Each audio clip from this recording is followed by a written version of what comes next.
Guys, welcome back to Let's Get Freaky podcast. Very excited today because we welcome Paul Stobbs from Understanding Conspiracy with us today. Paul, how are you, sir? Welcome. I'm good, thanks for having me. It's a pleasure to be here. Yeah, I'm sat in a tiny little box office, and yeah, it's very humid today in Britain. We're a wet country, aren't we? So when it gets hot, like really horribly hot. So I'm wearing my loose things. I've got my chest on display. This is not my usual display, but yeah, exactly. But no, I'm good. Absolutely, yeah. Absolutely. I'm not designed for the hot. I can tell you that right now. I am through and through northern, as far north as you can get me, where it's cold. I'm happy. Like I don't tan. I go white. I go blue. Then I go white, and then I go red. That's my spectrum of dealing with the sun. So I prefer it cold.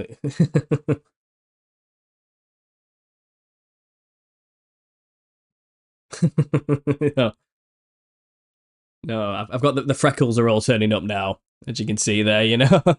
It's that time of year. That's it.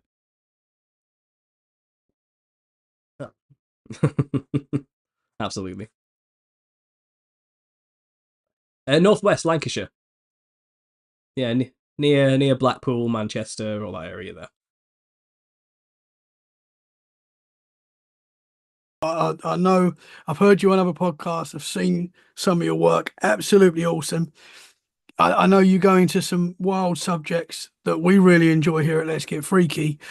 I'd like to go to the start and where this all started for you. How did you get into the conspiracy route and where does it all start for you?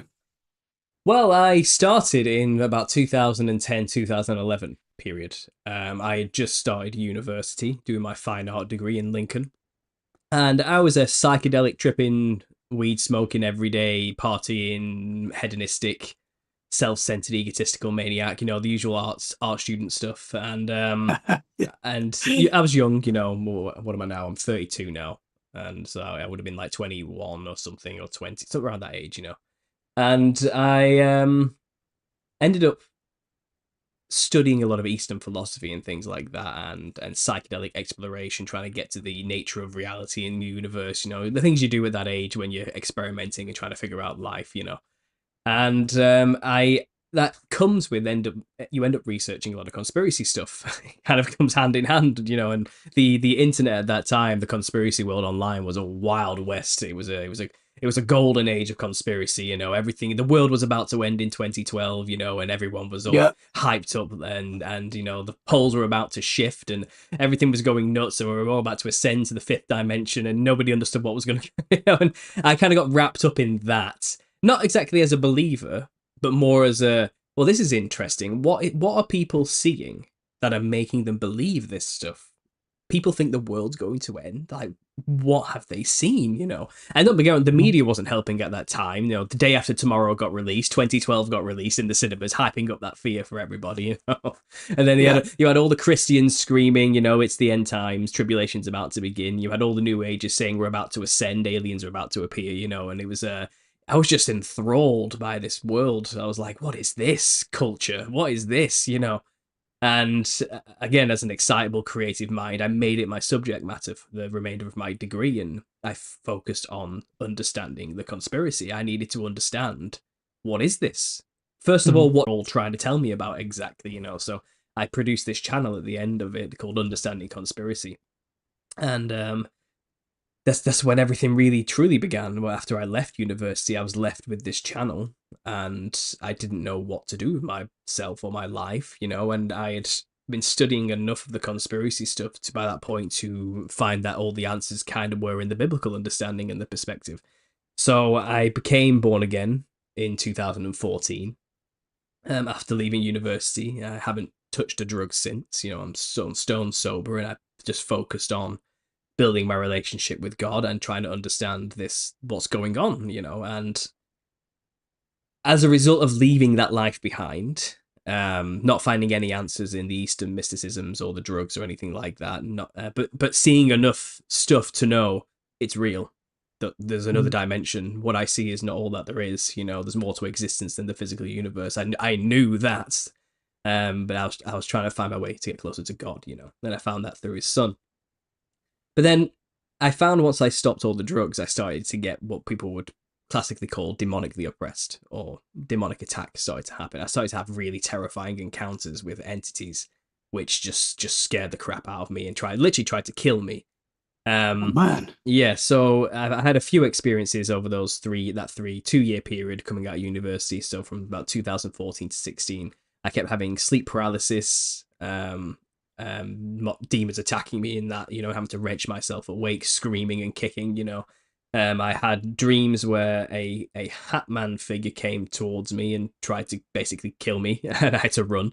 I woke up from that kicking and screaming and wrenching as well. And I've documented all this on my channel. You can go back and see it. I made a visual description of that encounter, you know, and there was this other encounter where I randomly passed out in my parents' living room. I was still living with my parents at that point, coming fresh back from university. What else are you going to do with an art degree, you know? So I ended up... I remember... I know about it, bro. I used to do performing arts. So exactly. Well, that's what I mean, yeah. In the same boat, man. But I remember collapsing and I went paralyzed. This is for no reason. I was just sat there watching TV with my dog next to me, you know. I wasn't doing anything particular.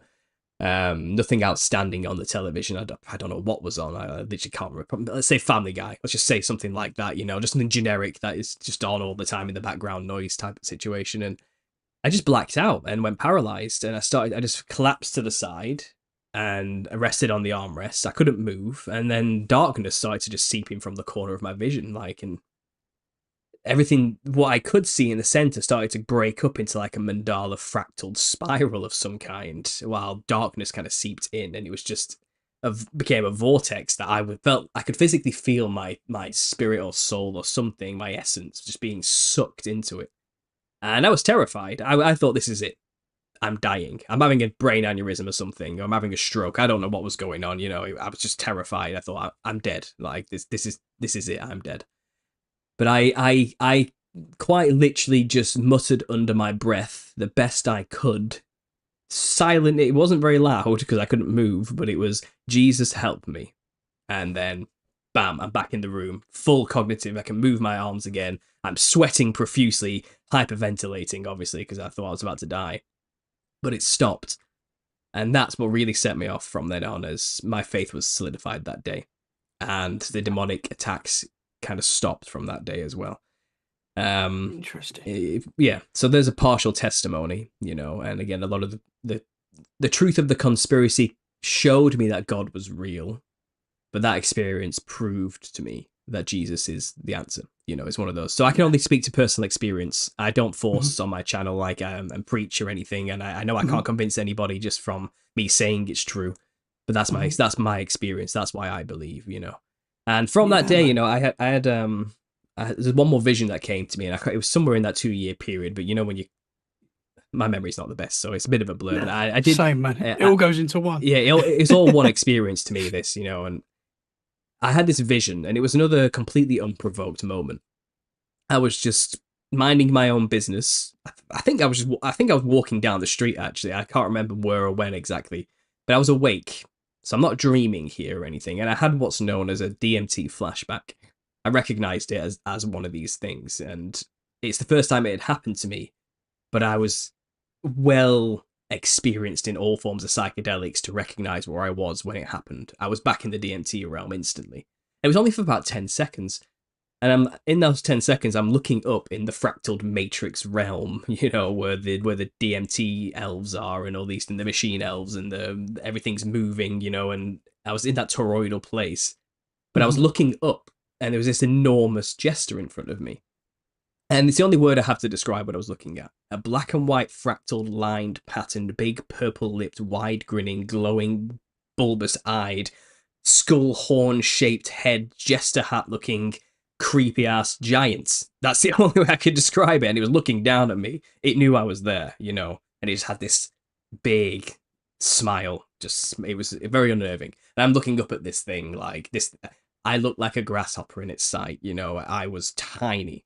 And it was so large, I swear it had its own kind of ecosystem growing around it and orbiting it. There was like metal golden vehicles whizzing around like flies in Wow. comparison. But if one of them landed next to me, it would be bigger than me, you know. But to this giant, it's like a fly buzzing around it, and I don't know. I didn't know what to do with that because I was back suddenly, and I was like, whoa, okay. Now I knew enough from my DMT days that people see jesters when they take dimethyltryptamine. I knew that, so I had finally encountered one for myself 2 years after quitting the stuff and being sober. So this wasn't a DMT experience where I was seeking it, that type of thing. In fact, when I was looking for them, they never turned up. I never saw anything. But as soon as I quit Interesting. the drugs, they attacked me, they tried to kill me, their presence was known. And I don't know. I've theorized that perhaps, and this comes from the back of my research into spiritual warfare and how demons operate, because I was no longer useful for them. So I was no longer taking drugs that they enjoyed feeling the pleasures of through my body. They pretty much had the attitude of, well, if we can't have you, nobody can. And that's when they decided to kill me or take me out. I was no longer useful. And I think Yeah. they may have had a window of opportunity there while I was still a new Christian to kill me before I solidified my faith and understood the power you can have over demons by using his name and authority given to you and casting them out. So I think they tried to get me before that point. But then Hmm. obviously that experience where I called on Jesus and was saved, I think they left me alone after that day because now it's too risky. They know what I can do now, that I know I can do it. That's the Hmm. issue, you know. A lot of people don't Yeah. know the authority they have over demons with that name. But because I Yeah. practically did it, I think they decided, right, it's too late. We need to cut our losses and leave. But they did try to kill me up to that point. They were going at it, you know. And a lot of my work today is a love letter to the psychedelic community to try and Hmm. teach them that those things you see in these other realms, these jesters that you communicate with, these things you think are a Jungian archetypical reflection of the human collective psyche, and they represent the shadow of humanity that we need to contend with in order to better ourselves. I'm telling you, that's a load of bollocks, pretentious nonsense. These things are tangible, real entities with a separate history to us and a reason for being there. They are not some collective reflection of humanity's consciousness. They and the history can be proven not only through the biblical narrative, but through outside sources and other world mystery mythologies that all talk about giant, cannibalistic, bloodthirsty giants who subjugated all of humanity and ruled over them as kings and rulers, and ate them and cannibalized each other. These are the Hmm. Nephilim, quintessentially. So then, Yeah. after having these visions, after having these experiences, and after versing myself in biblical history and all the extra books like the Book of Enoch, the Book of Giants, the Book of Jubilees, Jasher, all these type of things, and then understanding the Genesis 6 narrative of the Watchers mating with human women to create offspring giants, learning more about who those angels were exactly and what they looked like through other books like the Book of Amran, which gives the description of the angels, has serpentine features, you know. I was speculating for a while, the artist I am. So what did they look like then? What did these creatures? We know they have 6 fingers and 6 toes, and we know they were really tall. That's all we can really glean from the mainstream canon of the Bible. But I realized if you look at all human histories and mythologies, everywhere contended with these things, and they all represented them in their own style and all in their own way. And you start to realize, and this is what my work is about and what my book is now about, based off the series spanning over 8 years, they Mhm. actually look like what something we would call a clown. And there's a reason for Yeah. that, a very specific reason for that, because they are an amalgamation of a fiery flying serpent, a seraphim class angel, those closest to God's throne, who he trusted the most to be the watchers over humanity, who had mixed with the daughters of Cain, which were, it seems, like a pale white skinned, very rebellious sect of humanity. When you mix a pale white human with a fiery, flying, psychedelic patterned serpent, you get something that looks like a clown. And these are represented throughout all cultures under many names. The Indians call them Rakshasa demons. The Aborigines of the Kimberley region of Australia call them the Wangina. They call them the Gorgons in Greek mythology. They call them the Wild Man in European mythology. They call them the City Car in the North American Paiute traditions of battling pale-skinned, red-haired giants who hate them. They have many names, but Mhm. they're all fundamentally the Nephilim as an umbrella term through the biblical narrative. And we can know what they look like by doing a comparative analysis of all of these cultures' representations of their versions of demons.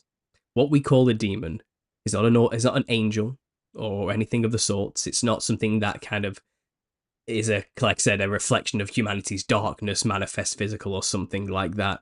They are quite literally the disembodied spirits of the Nephilim. That's where we get demons from. And that's what Jesus was casting out. And that's what my work has been showing for 8 years. And that's pretty much it. The thing that kicked me off and actually inspired this connection more than anything was in 2016, there was the creepy clown sightings, where people were standing on street corners dressed like menacing clowns, scaring the crap out of people, you know. That was a weird time, man. That was a weird time, wasn't it? Yeah, but as somebody who'd been versed in the occult for so long and secret societies and how the conspiracy operates and how symbols and signs work, I knew, okay, so every news station is reporting this all across the earth, not just in America, but in the UK and in Europe as well. When the news points the camera at something, they want you to see that. There's a purpose. They don't put anything on that screen without it it needs to be there. They're trying to say something. They're communicating something.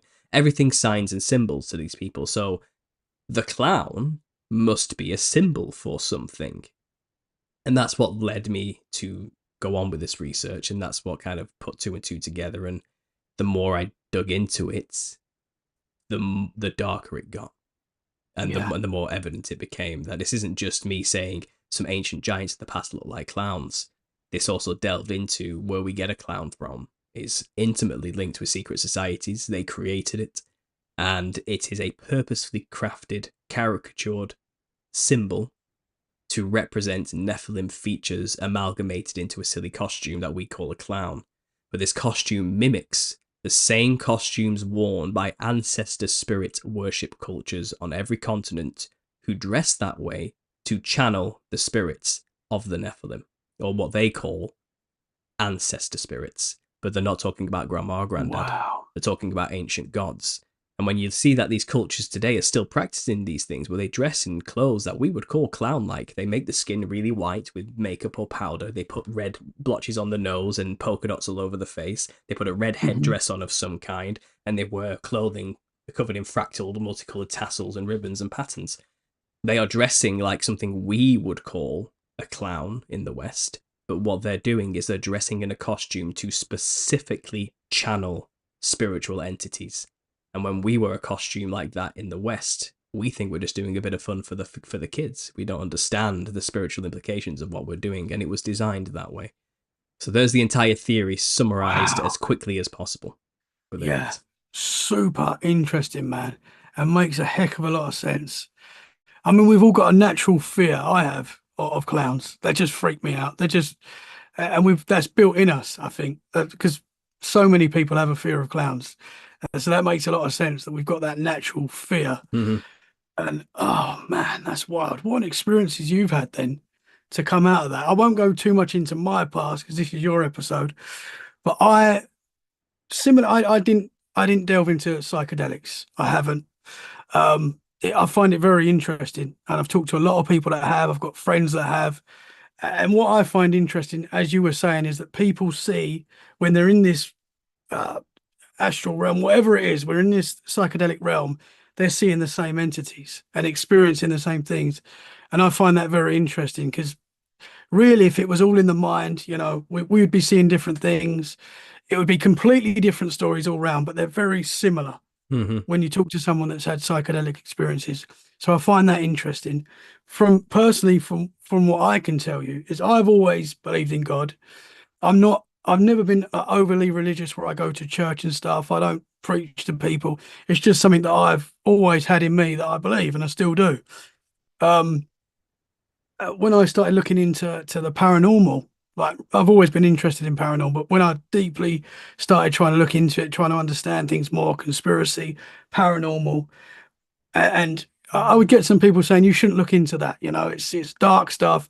Don't look into it. It'll take you away from faith and stuff like that. For me, it done the opposite. It sort of it brought me back to God. It brought me back to faith, and it all seemed to make sense a lot more. The more you look into as you were saying, So I find that interesting. Yeah. I was also used to get, and I've spoke about this on the show, really bad sleep paralysis. Um, it was very regularly, once a week in my where I used to live, very regular. I didn't really understand it, still don't fully understand it to be honest, but it was. Uh, I describe it now as a spiritual attack because it was something I say evil, demonic, trying to get into me, and I'm sort of battling it in my mind. And what really stopped it was saying Jesus' name, Hmm. which is very interesting. I couldn't physically say it, but in my mind saying it, and and so I've experienced that personally. Yeah. So It's yeah, it's repeatable. This is the thing. It's one of those. I'm not just saying this because I'm some Ned Flanders type, raised in a church Christian who yeah, doesn't know any difference. That's not yeah, true. I wasn't raised a religious person. In fact, I was quite staunchly anti-religious, which is pretty much the standard for UK children. And yeah, I wasn't in a religious school. I was in a secular school. You know what I mean? And yeah, it was only, like I said, I was 23 or something. I think I was 23 when I graduated or something like that. And only then was I even contemplating it as a serious reality. And only then, after seeing the power of saying his name, did I start to take it seriously. Until then I yeah. was dabbling, I suppose, and I was trying to get to grips with it. But you kind of have to see it to believe it. And that's what God gave for me. He gave an opportunity through example he works all Mm. things for good at the end. And although I didn't enjoy being demonically oppressed and attacked, it seems like through that method something good did come out of it, and my faith was solidified. And again, this is why most of my work today is trying to reach those people who are in that community. I want them to know, like, I know what you believe. I get it. I know why you think what you think as well, and it's reasonable. And Mhm. I understand what you're looking for and why you're taking all these drugs. Like, and if I can lead them to the truth in Christ, then I can sleep easy at night, because what else am I supposed to do with this information? Like, I know what it sounds like. And it seems like Mhm. through the clown topic, it seems like a good hook. It's a good hook that gets people interested from an otherwise outside of religious way of thinking.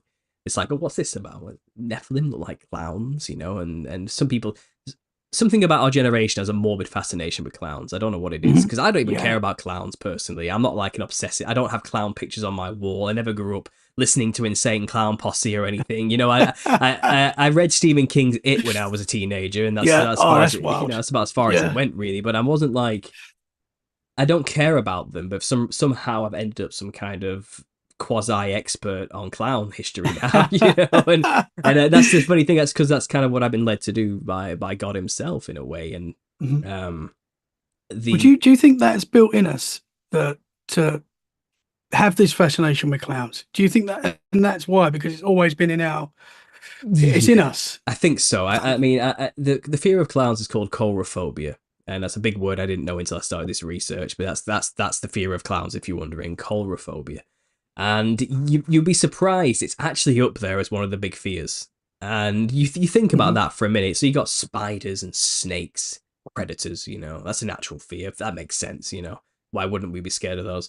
Um, Bright coloured things, I suppose, in a sense, is a natural aversion we have to things, because that implies danger, danger in nature. Big bright colours implies poisonous. Stay away. So Mhm. you apply that to a clown already. That's you're borderlining a reason to fear something there. But it seems silly, doesn't it? Why are you scared of a man in a silly costume? Heights, reasonable fear.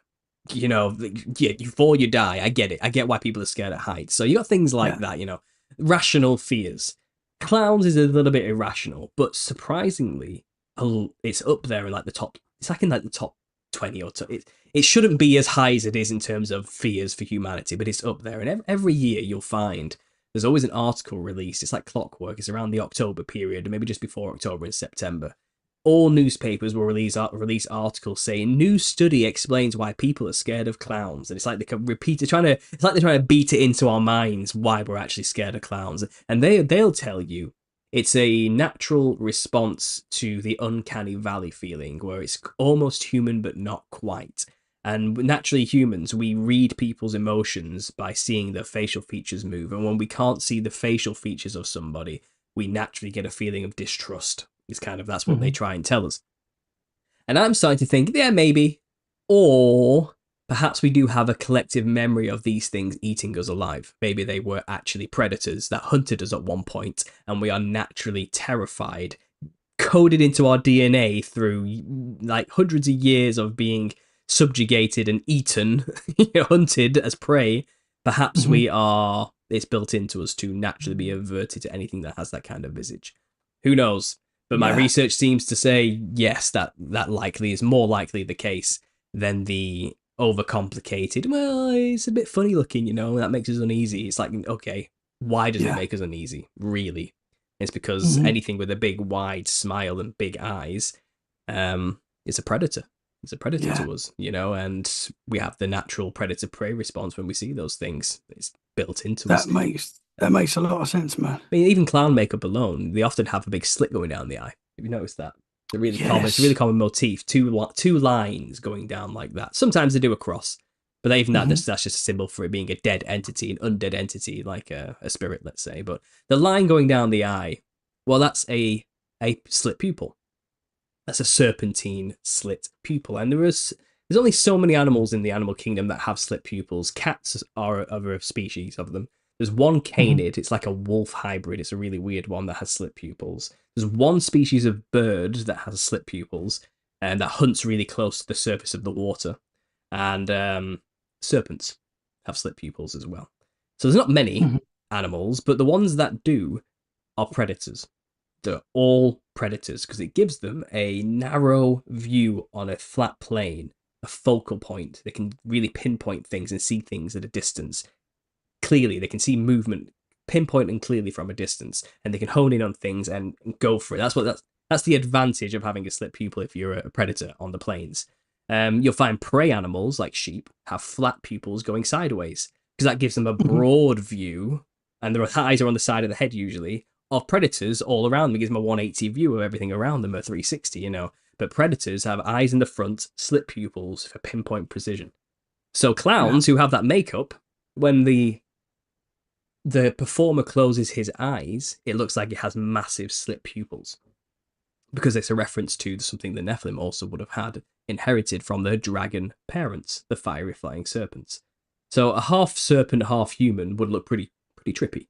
You have to Mhm. imagine this. You mash those things together, you're gonna have bulging eyeballs, possibly with slit pupils, maybe not. It depends what DNA takes over more than others. They would have weird skin, like a scale human skin hybrid.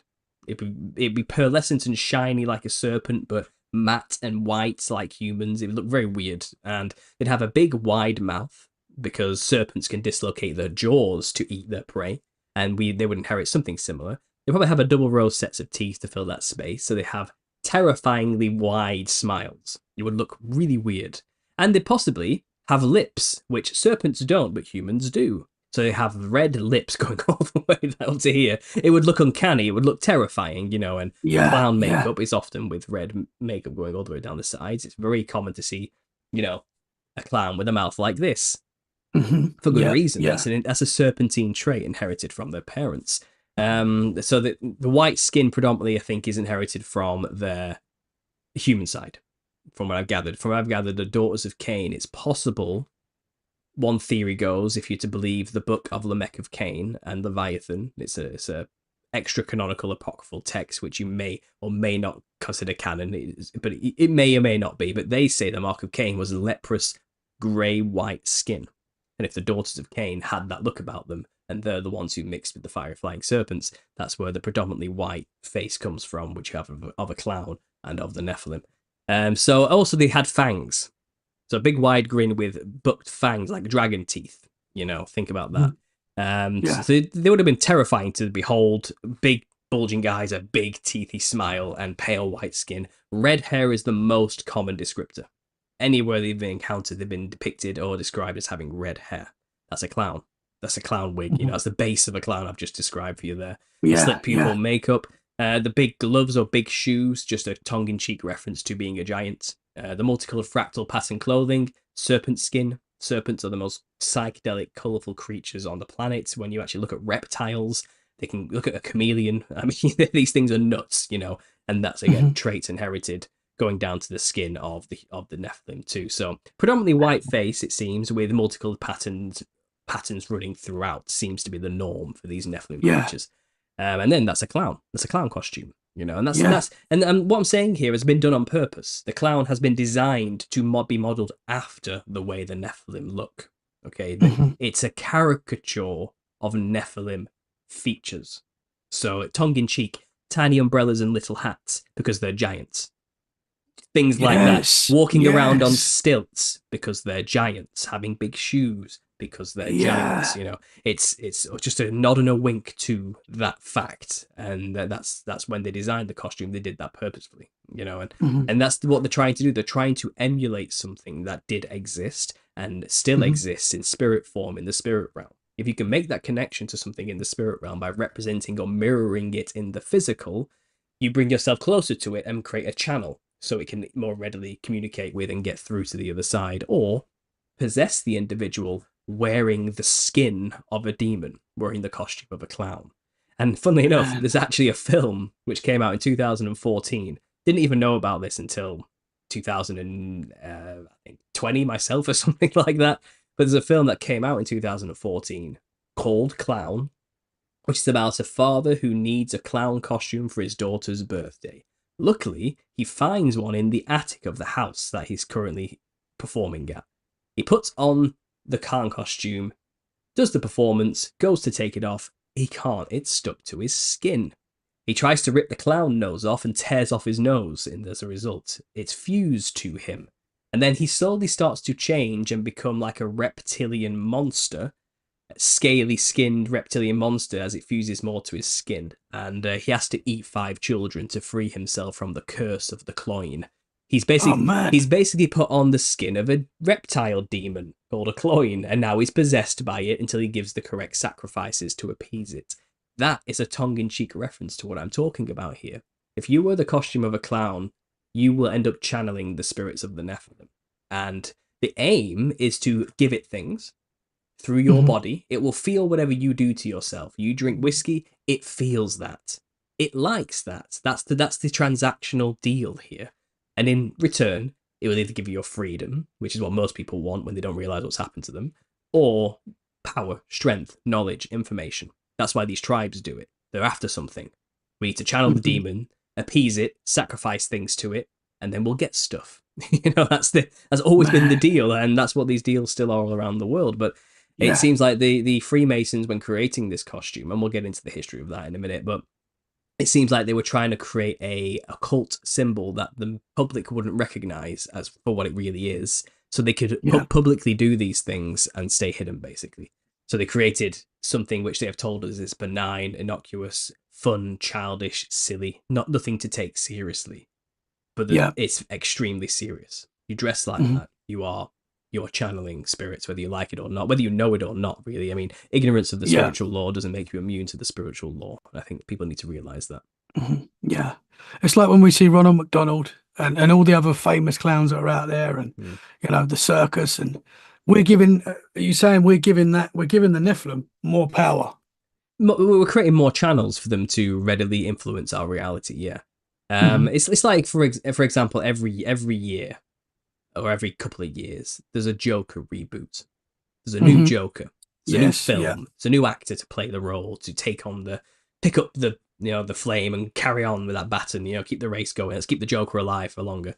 There's always a reboot of It every so often, every decade or so, There's always a new slasher house movie that's clown themed, like Art the Clown is the most famous one currently, The clown will always be kept alive in the consciousness of humanity in the West through media and film every year, just before Halloween usually, because what they want is people dressing like that for Halloween.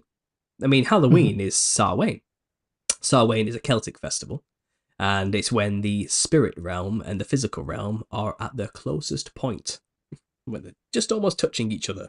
And if you start dressing like things during that time, which we do for Halloween, then you're opening up channels which would be stronger at that particular ritualistic festival than any other time of the year. So the more people can get dressing like clowns every year, the more channeled entities they can get through to the other side, the more people that can get possessed. Once you let it in, it's in. It just needs a foothold. You don't have to continuously dress like a clown once you've allowed a demon in. It's in. It's opening. You're opening up a portal, a channel. That's the point, And once you let it in, it'll hold on for dear life, because these things do not like being cast out. They don't like where they are. You know, where they are is it's a dry place. It's described as by Jesus himself, and they wander seeking a new home desperately, because they just hunger and thirst and have no means to quench that hunger and thirst. And the sooner they can get into a human body, the sooner they can feel that pleasure through their senses. That's what they do. They lock into your senses, and anything you eat, anything you drink, anything you do with your senses, it experiences. And it's craving that all the time. That's what demonic possession really is. That's why they do. Don't forget, these things used to be kings and rulers of an ancient world.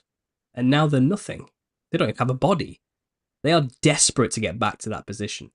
And there's all sorts of conspiracies about bringing the Nephilim back and all these, creating bodies for them to inhabit. You know, maybe transhumanism is a part of creating a robotic body with an AI mind of some kind, so the devils can come back. You know, but that's neither here nor there. When it comes to dressing like a clown, that's the quickest, surefire way to allow them to enter your vessel quickly, and it's utilized as such. So, in the music industry, for example, the secret isn't to have any talent. It's not being able to sing. Dress as much like a psychedelic clown monster as you possibly can, and you will be chosen, and you will be elevated, and you'll be at the top of the charts in no time. Even if your songs are absolute rubbish, it doesn't matter. You will get to be in the spotlight will be put on you. Why? Because you can become an idol for them, and then other people will emulate you and dress the way you're dressing, with your pale white skin, red haired, fractal patterned, big red bright lipstick look you've got going for yourself. You think you're so unique, just copying, David Bowie, basically. It's kind of. But the point is, if they can make that person an idol who looks like that, more people will copy them to be like them.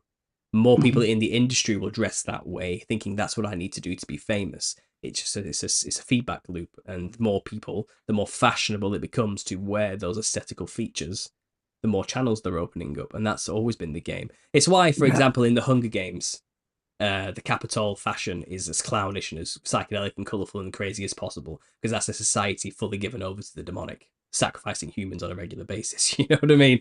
They've put it everywhere. In fact, it's always been there.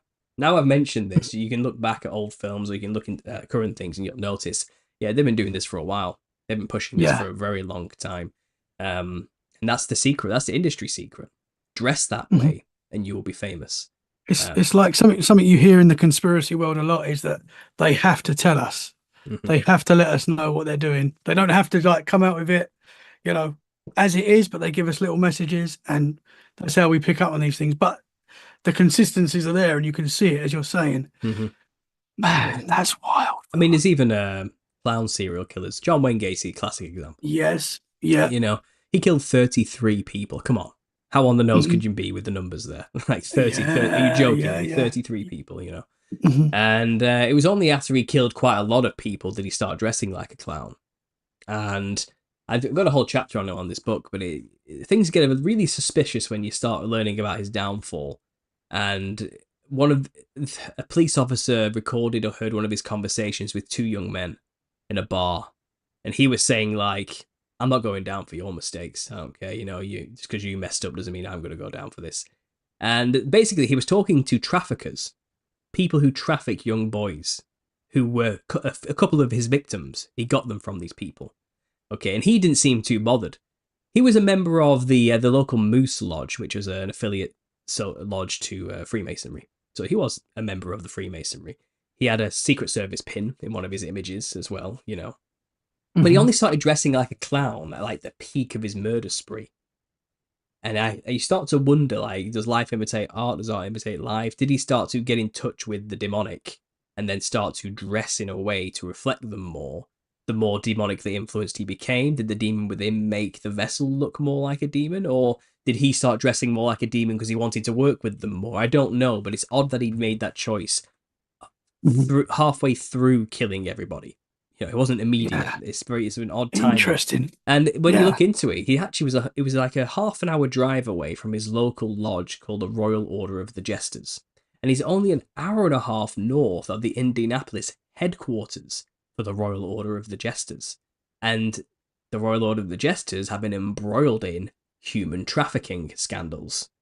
is it likely that high clown-themed fraternal order who traffics people, prostitutes, and possibly young children, he got them, some of his victims from them, and then began dressing like a clown because he was in allegiance with them or something? I don't know, but Oh man, his where he was and what his surroundings were, the people he communicated with, the way he behaved and acted, you have to wonder. You have to wonder now, especially in light of this type of information, this Nephilim clown connection. Yeah. Some satanic stuff was definitely going on, and some dodgy dealings with the Royal Order of the Jesters, I theorized, was 100% going on. But I can only put that in the air of speculation, because these are secret societies at the end of the day. They're not going to tell you what they were really doing, you know. But, I mean, think about that alone. You have Freemasonry. Wild. You have Freemasonry at one level, 33 degrees. And then you have shrining above that, you know, and usually you have to have been a Freemason before you become a Shriner. Not always, but usually that's the pattern, you know. Then once you go through the Middle Eastern themed sect of Freemasonry called the Shriners, the Royal Order of the Mystic Shrine or something like, I can't remember what it used to be called. It had a big long name originally, which they just shortened to Shriner International. But even that, they all have a clown sect. Every faction of the Shriners dress like clowns and go and entertain children in their Shriner-run hospitals, you know. Kids don't like clowns. In fact, all the studies have shown kids are terrified of clowns. It's like 1 in 10 children like clowns. That's not enough. Like that's for sure. All the studies have shown they're mortified of them. So why are these people, these high-level occultists, dressing like clowns and entertaining dying children? You know, you have to wonder if they're not just channeling the fear from these kids and feeding the demons within or something, you know, as again, a wild speculation. But when you know what the costume of a clown really is, you have to reinterpret these events. They're not fun for the kids anymore. It's become something nefarious, you know. And then above shrining, invite only, and you have to have gone through the highest levels of shrining to become a member. You might be invited to become a member of the Royal Order of the Jesters. Jesters? Why is being a jester of the highest pinnacle of Freemasonry? Yeah. That's odd, isn't it? Not until you realise, well, the Nephilim, the demons they interact with and are basically just a step below in the hierarchy of Satan's kingdom, looked like clowns. So, of course, to be as close as possible to a Nephilim, to be a jester, is of the highest honour for a human on this plane, you know, and it's probably something like that. And it's twisted, it's messed up, it's weird. And again, these are the type of connections you can start to make very quickly once you start really putting into perspective what I'm talking about here. And I've only probably covered 15% of the research I have on this, you know. It's wild. I'll let you go. It is wild. I've talked a lot there. I'll let you go. No, man, I could listen to you all day. This is fascinating. It's wild. Were you the first to have the clown Nephilim connection? Yeah. Or was this out? You was the first one to have that? I started the series in October of 2016, and I was the first person to like do it formally, actually make a series about this topic. I think there was a channel called Groxt1 who was big in like 2010 onwards, who used to find clowns in Google Maps, and he would talk about clowns or something as a demon in a sense, but he never talked about I don't know. He never did this, whatever this was, but he was looking for clown shapes in street maps. So I guess kind of he made a link between demons and clowns, sort of. Also, there was a video made by a channel called The Epic Conspiracy, which in my initial research is the first thing I was looking for. Has anybody looked at this before? Has anyone even mentioned this connection before? And I found a video, and it wasn't even titled Clowns or Nephilim. It was just called The Truth About the Nephilim. And by chance, I clicked on this video because it came up. And he was basically, he wasn't a conspiracy theorist. He was just some guy taking the piss out of us, having a laugh at conspiracy theorists, saying, well, I'm actually fucking idiots. These people believe this stupid stuff, you know. So he made a mockumentary, History Channel style mockumentary about the Nephilim, talking about the Nephilim and how they looked. And he was like, they had red hair and white skin. This could only mean one thing. They were interdimensional killer clowns from out of space, you know. And he was making a joke at our expense about anybody who even believes in the Nephilim. And that's the closest anybody's ever come to making that kind of connection that I could find Interesting. prior to what I was doing. But after I watched his mock video, I was like, you're way closer than you even know you are. Yeah. You know, so I went on to make all these connections I've discussed today since then. Obviously, and it's been 8 years since I made the first video in October 2016. It's 44 episodes in now, and I've just published the first book on the thing.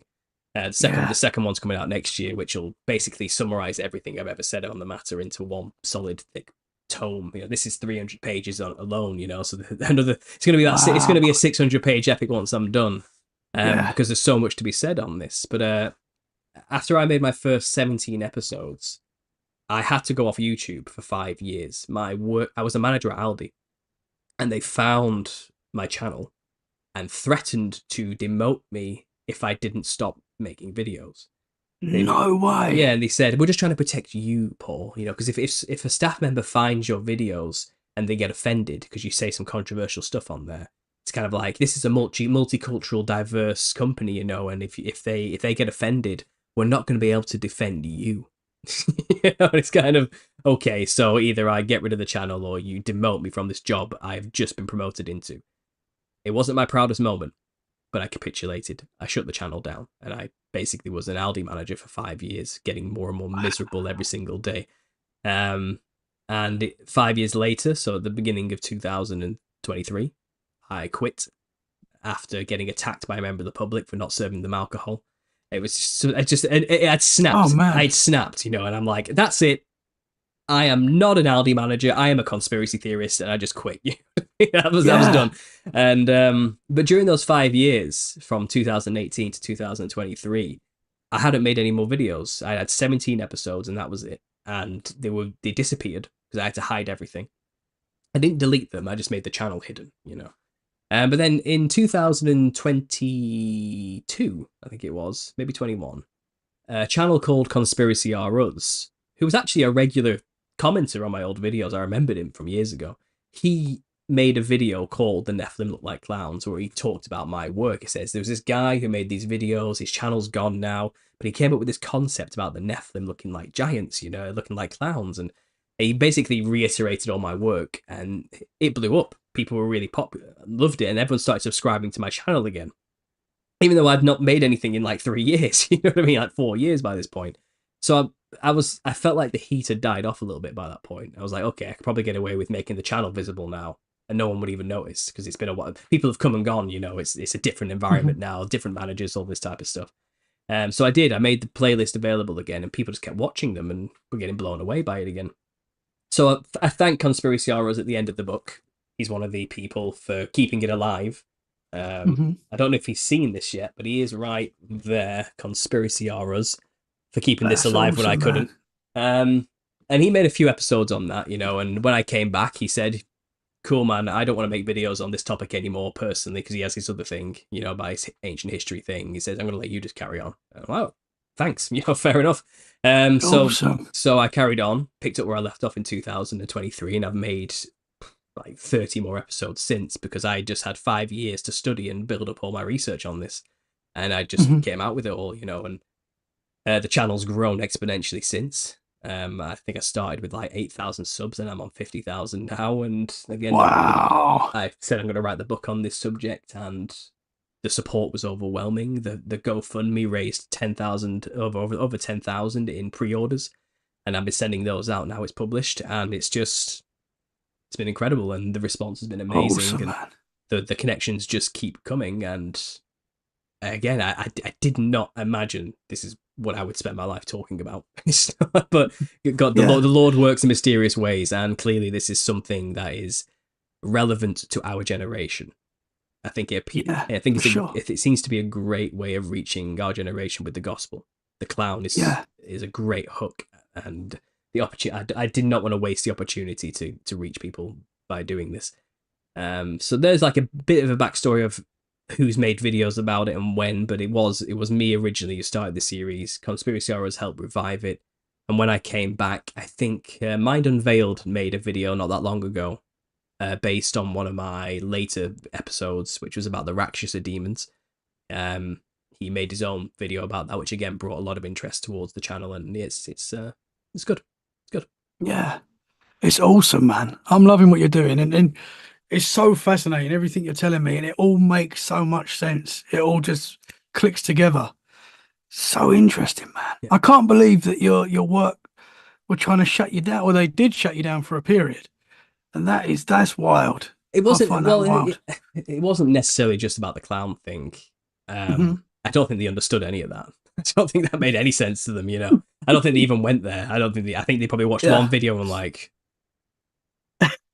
who the hell is working for us? You know, I think it was one of those sort of moments. But I think it was the other videos on the other topics in the conspiracy world that got them. You know, about, let's say, the mass immigration stuff and things that I don't really talk about on the channel these days. But back in the day, I was an angry person. I wasn't as cool, calm, and collected as I've had years to grow up and get into today. You know, and I was really getting upset about the whole attack on the Western world stuff that was going on at that time, you know, and maybe that reflected poorly on me and the channel, and maybe I did look like a raging racist to them from from the outright, you know, but that's not what I was going for. I was just a Christian. Hmm. I was just a Christian who didn't like bad ideas, you know, and I believed there were some bad ideas growing during that time, communistic socialist ideas, and I was railing against them, and I think they saw that as an attack on the multicolored collective, I like to call them, you know what I mean? And as a multicultural, diverse, gay-friendly company, we can't have managers like that knocking about, you know.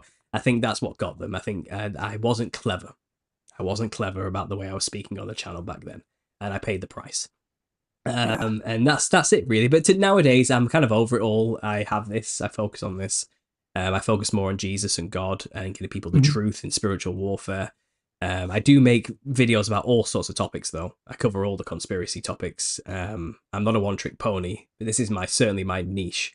I talk a lot right now, actually, about the millennial reign of Christ. That's a big growing topic in the conspiracy Oh, community. okay. Yeah. So that's kind of something else I've become well known for in terms of just discussing ideas. Interesting. Yeah. Well, that can be another episode for sure. Okay. If you don't mind. It can be. It probably will be, and it'll be another 2 hours. I can guarantee I won't get through everything. But if you haven't heard that one already, go to my Yeah, I'd love to channel. get into that. Go to my channel. Check out the playlist called Millennial Kingdom Came with a question mark, and it's Hmm. it gets into the idea that we are already living past the tribulation and the millennial reign of Christ. Interesting. The millennial reign of Christ has already happened. And I know that sounds nuts on the surface to a lot of Christians, but it's one of those topics that it's like when you start looking into it, you're like, oh no.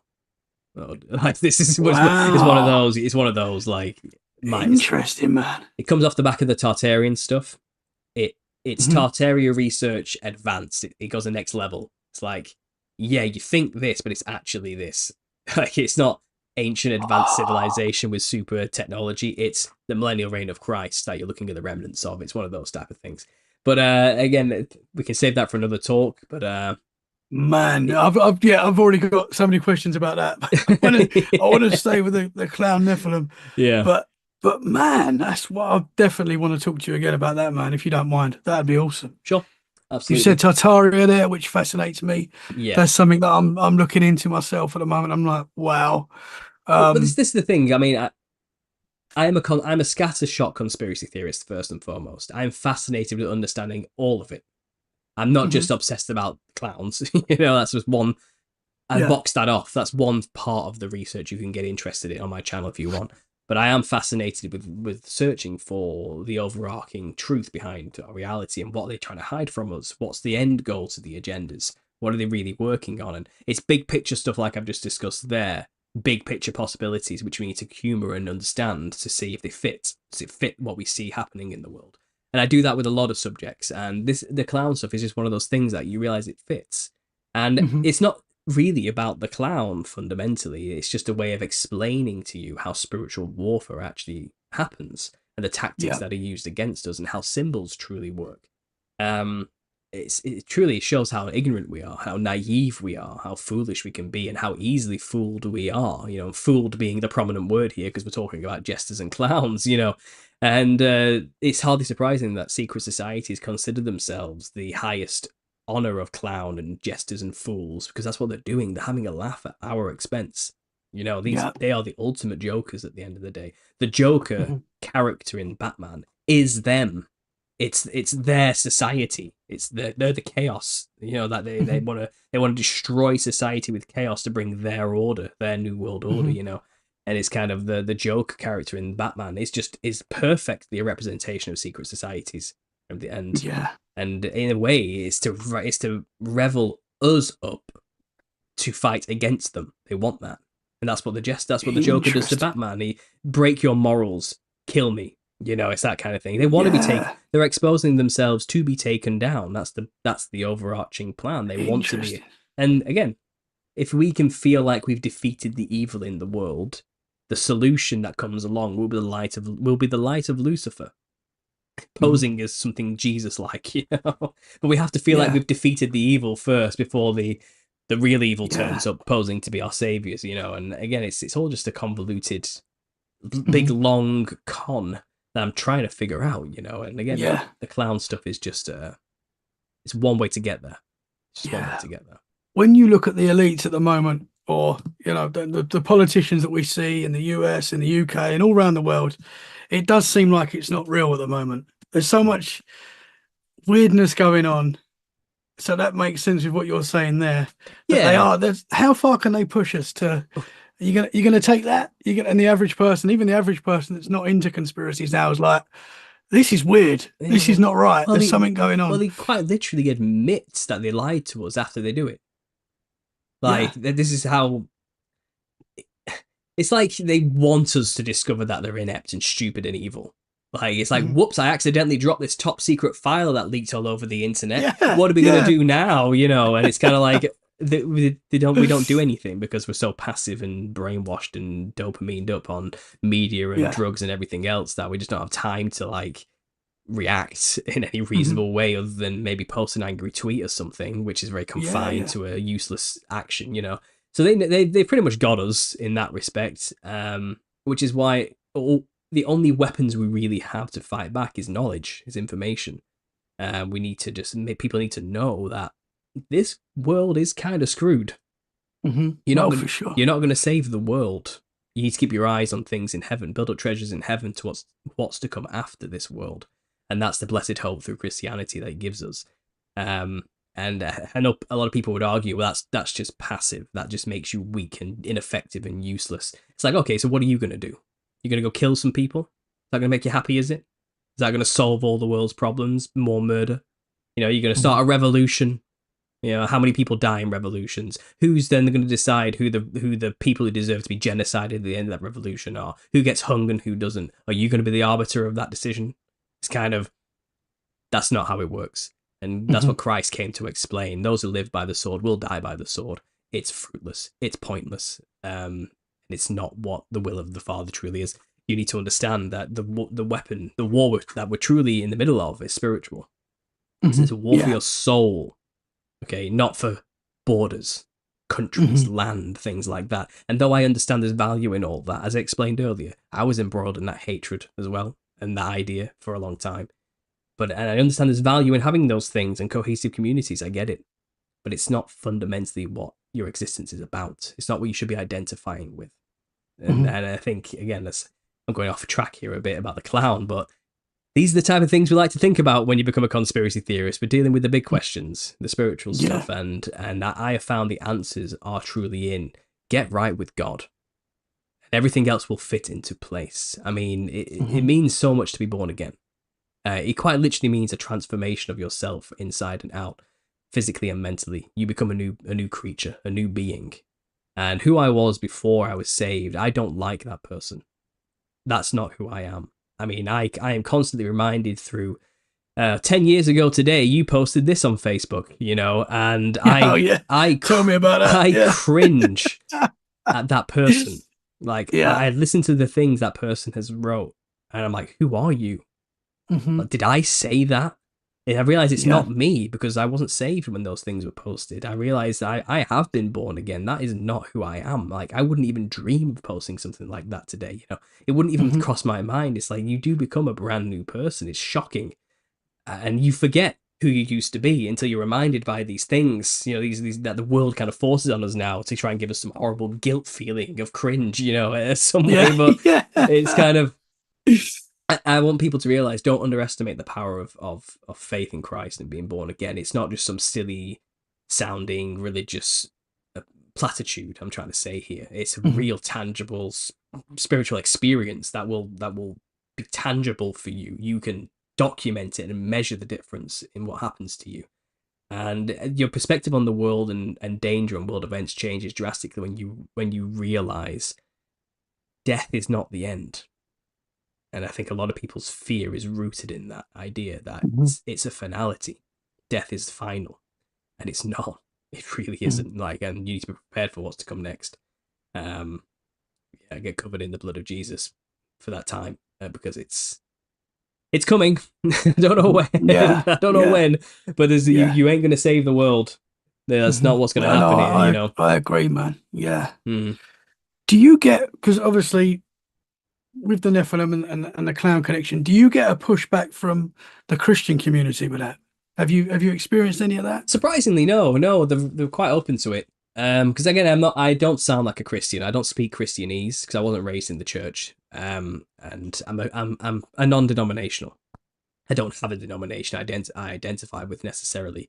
Because I haven't solidified my beliefs on, let's say, eschatology and end time stuff, or so it's kind of, I don't Hmm. want to box myself in on my walk with Christ and my getting to know God. I want to stay open to all the theories on how to interpret certain parts of the text and things like that. So I would never Hmm. identify with a particular denomination, and as a result, certain denominations have come out and said that's a bit weird what he's talking about. There are the odd Christians who say things like you shouldn't be focusing on this stuff at all, like it's not helping anybody.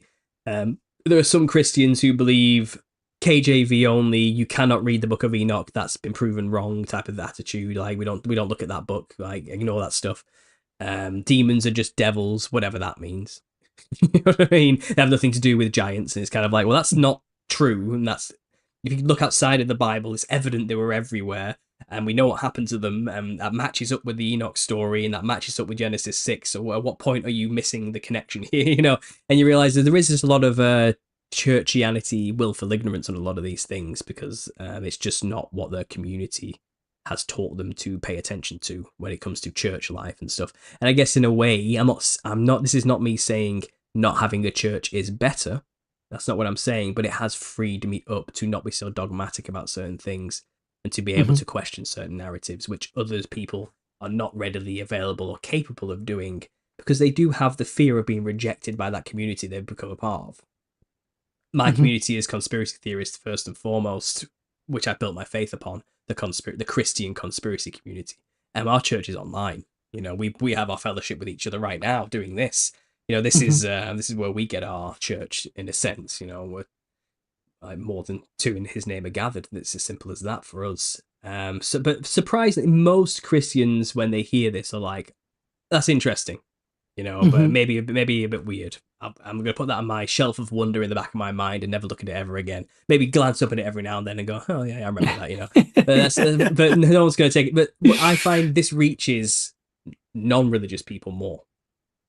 Hmm. This is what I'm aiming for. Like the religious tend not to care about it because it's kind of like I already know everything. I don't need to know more about the Nephilim, whatever, you know.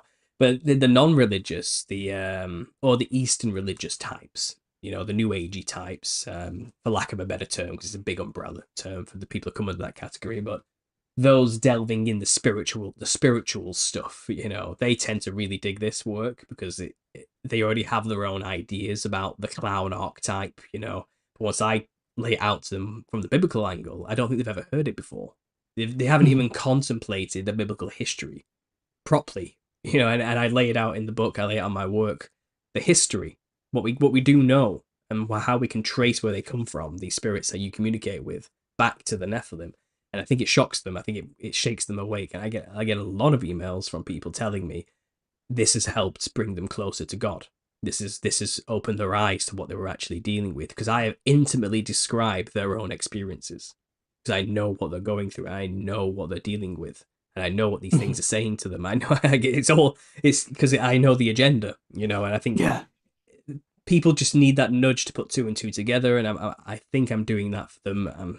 I hope that's what's happening. That's my prayer to God every night, that the fruit is there for that reason. So yeah, Christians, mixed reception, a bit of hate, not much. Non-religious, very accepting, very open.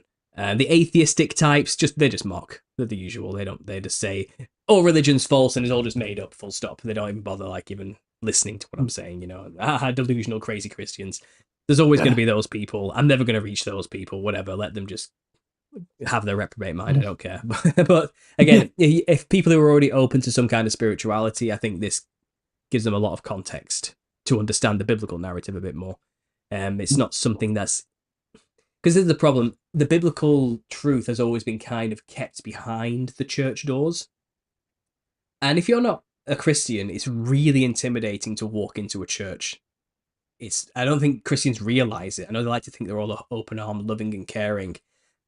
But to take that step from a secular world through the doors into a church is terrifying and absolutely nerve-wracking. It's a huge leap for somebody to make, and they're not making them because they have no... How are they supposed to just get themselves into a community like that? It's like clicks. It's like a click, they're not. It's not going to happen. And they come at it with these spiritual ideas that they're going to get rejected for talking about outright. And it's kind of and most churches, especially in England, don't even know any of this stuff I've talked about. They do not. Our churches are not like America. And I think Americans don't quite understand that. They really don't understand what an Anglican church is like. Like a Protestant church in England is like a Church of England, let alone they don't even understand that concept, and it's predominantly Catholic anyway. But it's kind of they're not like American churches. It's a community center at best. It's a Sunday meetup to have tea and cake, right? At best, or a stuffy old church where a guy does a sermon for half an hour and everyone leaves. Like it's not a place of, what do you call it, fellowship, I guess, as much as you think it is. It's in fact, most people join a church in the UK because it's intimately linked to what school your child gets to go to. Yes, yeah. That's why people go to these. Oh, the good schools are all religious. I need to be a part of that church. Therefore, my child has the right to go to that good school. That's all they're really doing it for. It's not what you think it is. So it's just not accessible for the churches are not accessible for people who are at today. This day and age, it's not working. And that's not to disparage those who are already members of churches. I'm sure you're right with Christ, and that's great, and you're saved. But we need to reach them. And the churches are not going to work. They're not working. I know they're not working because I was there, okay? I understand what they're feeling. I understand that fear to want to know God, but not knowing how to get through the door. Not understanding that, And I think if we can get rid of the building for this new generation and let them know that fellowship comes from just talking to believers anywhere and everywhere, even if that's online, it's something. Do it. And that's the community I'm trying to build. That's what I'm trying to do here. I'm not a pastor. I don't have a ministry. I never claimed to that. I'm learning with everybody else, but I have built a great community online and in Telegram where we can talk about these things and build that strength in our faith and things like that in a way that's more relatable to us, the disillusioned crazies who like conspiracy theories and also believe in God. I went off on a tangent there, but it's these. No, it's great what you're doing, man. And I can see, because it's very different to. I talk to a lot of people in the US, as you do as well. We're very much the same, but when it comes to religion, there seems to be a difference. So, not in the sense that what we believe, but how we talk about it and share our beliefs. Because in the UK, we don't do that. I don't know if any of my friends believe in God or not. I know like one or two that do, that are Christian, and and I believe in God, and I'm sure I've got very close friends that don't even know that unless they listen to this podcast or it comes up in conversation. We just don't talk about it in the UK for some reason. There seems to be a stigma or something towards religion. It's a polite thing. We don't want to break the peace, and nothing's more controversial than religion or politics. we just don't yeah, talk about it. You know, it's like, yeah, oh, that's it. why bother? Why bother? We're having a good time. We're having a good coffee here. We're having a good meal. Don't bring up religion. Just don't do that. Yeah, Now, like, we know where that leads. Like we've yeah, thousands. We saw what happened in America. Let's just not talk about any of those things. You know, it's kind of that's kind of how yeah, we feel about it, and yeah, we have that satirical, dry, stiff upper lip, just shut up and get on with it attitude in Britain. And it's yeah, kind of, we've always had it. Keep calm, carry on. You know. hmm, And it's kind of, yeah, why yeah, do you want to be that guy who's just suddenly brought up religion? We're having a good time, you know. It's kind of, and we just don't do it. yeah. It's just not No. polite. It's the British way where we are, politeness is kind of our down. It's our thing. Hmm. If you don't believe us, just look at the way we queue. Okay, like Yeah, it's not what other people do in any other country.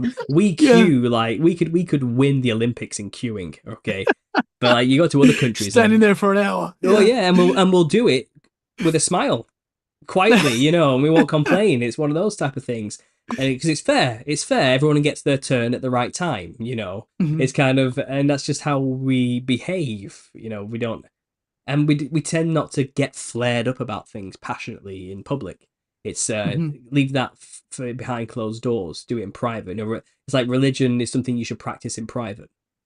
You know, Yeah. you don't talk about religion, like that's your thing, what you do behind closed doors. Right now it's all Hmm. business. We're just talking about business now, you know.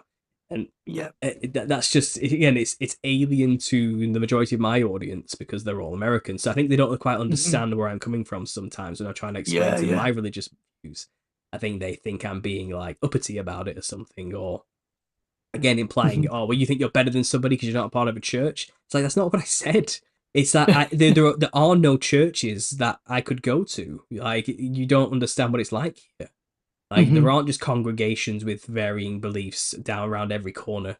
Like, we don't have everybody and everybody's a pastor in America. Like, Yeah. there's pastors everywhere. You know, everyone on the street corner is a pastor. It's like, we don't Hmm. have that. We don't have No. that. We're predominantly Catholic in this country, predominantly, and we have some Methodists. You know, we have Anglican, like I said, which is Catholicism light. We've got like maybe some Protestant churches here and there. We have the Church of England, which isn't even really a church. We've got this loads of it's not Hmm. quite what it is in America. Isn't that freedom of religion and expression, and Yeah. it's more of a formality. Like, you go there because it's the done thing every Sunday. You go there because that's where your friends go, and where you get a chance to meet them and have a coffee afterwards. You're not going there to have a connection with God necessarily. You're going there, like I said, because it gets my kid into a good school, or it's things like that, or you're going there because it gives me an excuse to christen my kid so I can have a party. Gives me an excuse for a Hmm. party. You know, Yeah. Yeah. it's silly Or things like that. get You know, married in the church. If you want to get yeah, married in the yeah. church, It's you have like, to attend. and that's just, it's all about aesthetics. Hmm. It's all about keeping up an appearance of piousness, and Yeah. I want the pretty church wedding, therefore I'm going to go to church. Like you said, it is, and the churches are hemorrhaging money. They're empty. The churches are empty. Mm. In fact, Yeah. I believe it was the Church of England, because I was a wedding photographer last year, Okay. and I did a church wedding, and I was talking to the deacon. I think that's what it was, a deacon in a Catholic, an Anglican church. I don't know what he was. I can't remember now. But he said to me, basically, they've decided to do, you no longer have to be a member of the church to have a wedding. And they're going to start doing them like incredibly cheap because no one's coming to church. Like, no one's coming to church. Interesting. Like no Yeah. one's coming to them. No one's doing church weddings. Like, no one wants a church wedding because they don't want to become a member of the church first before doing that thing. So they're losing a lot of money not having weddings because of that Hmm. requirement to be a member of the church first. So they're dropping that and they're making them cheap. And Hmm. it's kind of because the churches are empty. The Yeah. generation that filled them is dying. Yeah. Old Yeah. age. They're not coming in. They're not replacing. They're replacing. No, and like I said, and the only ones that do seem to be thriving or have a youth about them, a youth collective. I'm not gonna lie, I've been in they're like cults. They're very weird. Okay, they're like Mhm. a small building that has like a really fancy foyer that looks dead design. It's like I feel like I'm walking into a Scientology building. You know what I mean? I feel like, and you see these really happy young kids everywhere doing volunteering constantly for the cafe, and it's kind of like, this is like just like an enclosed enclave cult they've got going on here. Like, and Mhm. all the charity work or giving up their own time they're doing is like to work in the cafe next to it for half an hour for free, and it's kind of like that's their volunteer work for the day, and it's kind of, it's really odd, and I don't get a good vibe from it, and I'm sure they must do Hmm. nicely, but it's not accessible again, and I'm sure Yeah. they're only there because their parents made them go. It's that Hmm. type of thing, you know, and it's how do we reach those people in England who weren't raised religious? Hmm. What are we supposed to do? Because everything is against them, Yeah. getting there. Yeah. Nothing's helping them get there, you know, and it's a miracle if they get there. Like I said, I had to Hmm. go through some weird stuff to get there myself, and that's not likely for everybody that's going to happen, you know. And it's these are the things I think about on a daily basis. You Yeah. know, Yeah. No, it's right, man. And we've got a lot of beautiful churches, like a mm, lot. Like, and if they're not making money, eventually they could be. Some of them could be gone, which is very sad. That's a sad thought as well. mm. I don't know, man. I don't know because They, it does seem. they get sold to become flats usually, or something like that, or some kind of Yeah, yeah. I mean, there's a church in Bournemouth where I live, which is now a nightclub. It still looks like a church. Inside is it's still a church, but it's a nightclub. You know, oh yeah. and that's what's going to happen to a lot. I know it's happened to a lot already, but Yeah, it has. It has. Even yeah, where I am here near Manchester, it's everywhere. That happens all the time. They've been turned into like lofts or something, some weird, interesting yeah. looking loft conversion of some kind, or they're just outright abandoned. You Hmm. know, and I see a lot of abandoned churches where I am.